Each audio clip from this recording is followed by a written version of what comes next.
Hello बच्चों, let's read the question. A large spherical mass m is fixed at one position and two identical point masses small m are kept on the line passing through the center of m.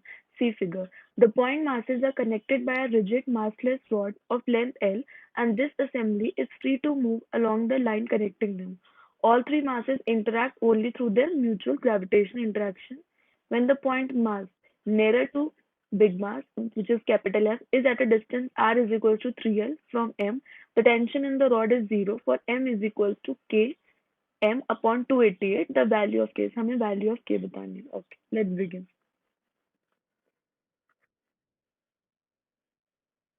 हम यहाँ पर पहले line बना लेते हैं जिसपे हमारे सारे मासेस हैं. ये मास हो गया हमारा कैपिटल एम. ओके, ये मास हो गया हमारा स्मॉल एम और ये मास हो गया हमारा स्मॉल एम.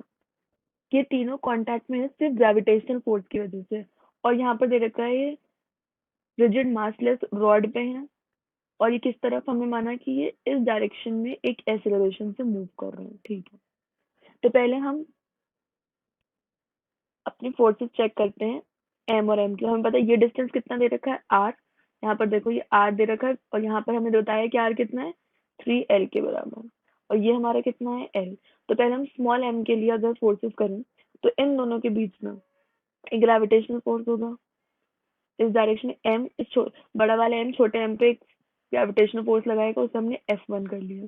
ये स्मॉल एम और ये वाला एम दिस वन ये वाले बीच वाले एम पे एक फोर्स लगाएगा, उसका डायरेक्शन इसमें होगी. इसको हम लिख लेते हैं F. ओके, तो अगर हम इसकी और नेट एक्सेलरेशन किस डायरेक्शन में बड़े एम की तरफ. तो अगर हम इसकी इक्वेशन लिखते हैं तो ये आ जाएगा हमारे पास F1 minus F is equals to M is equals to small का एम. ओके, अब हमें पता है हमें पता है ग्रेविटेशनल फोर्स का फॉर्मूला क्या होता है. ग्रेविटेशनल फोर्स का फॉर्मूला होता है जी m1 m2 square of the distance between. ठीक है, तो यहाँ पर F1 अगर हम F1 फोर्स देखें इसका फॉर्मूला हम क्या लिखेंगे जी बिगर मास स्मॉलर मास और डिस्टेंस क्या है इनके बीच में 3L, तो उसका स्क्वायर हो जाएगा 9L स्क्वायर. ठीक है, माइनस दो स्मॉल एम के बीच में जो फोर्स है वो हो जाएगा GM और डिस्टेंस कितना है L, तो ये हो जाएगा L स्क्वायर.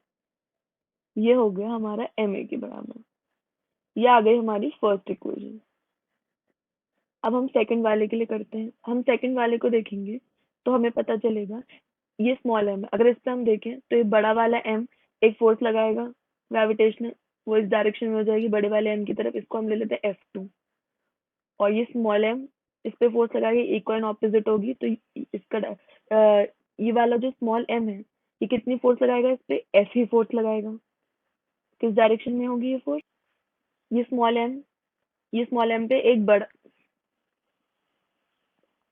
इस स्मॉल एम पे एक बड़ा वाला एम फोर्स लगाएगा F2 and small M force लगाएगा. दोनों सेम डायरेक्शन में होंगे. इसको हम ले लेते हैं F क्योंकि हमने पहली वाली जो फोर्स ली थी दोनों के बीच की वो F ही ली थी. अब हम इसका इक्वेशन लिखेंगे तो इसकी इक्वेशन दोनों फोर्स सेम डायरेक्शन में तो ये आ जाएगा F2 plus F is equals to MA. ठीक है, इसकी भी हम वैल्यूज पुट कर लेते हैं. तो F2 हो जाएगा GM स्मॉल m. इस बार डिस्टेंस कितना है 3L. यहाँ पर 3L प्लस L 4L का स्क्वायर कितना होता है 16L स्क्वायर प्लस F कितना रहेगा G दोनों मासेस स्मॉल मासेस अपॉन उनके बीच का डिस्टेंस कितना है L स्क्वायर और ये आ गया हमारे किसके बराबर MA के बराबर. और ये हो गया हमारी सेकेंड इक्वेशन. यहाँ पर हम देख सकते हैं दोनों side right hand side MA equal है. सेम वैल्यू इन दोनों की, तो हम क्या करेंगे इक्वेट कर देंगे. इक्वेशन 1 इज इक्वल टू 2 कर देंगे. ठीक है, हम इसे इक्वेट करते हैं. तो हम इसे इक्वेट करेंगे तो यहाँ पर आ जाएगा GMM upon 16L square plus GMM by L square is equal to GMM, हमने 1 और 2 को इक्वेट कर दिया L square minus G small m by L square. अब हम देखते हैं इसमें से क्या क्या कट हो जाएगा। ऑल 4 इक्वेशन में L स्क्वायर सेम है, तो L square L square L square को हम कट कर देते हैं, G भी कट हो जाएगा एंड ये स्मॉल मास भी कट हो जाएंगे। Okay, G this small mass and this small mass and this one. तो अगर हम इसको लिखें अब, तो ये हमारे पास आएगा m, हम सेम मासेस को एक तरफ कर लेंगे तो हो जाएगा m/9 minus m/16 is equals to small m plus small m। हमने दोनों मासेस को एक तरफ कर लिया, ठीक है।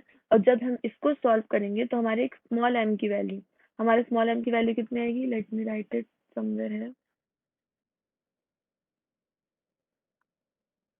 हमारे स्मॉल m की वैल्यू हो जाएगी,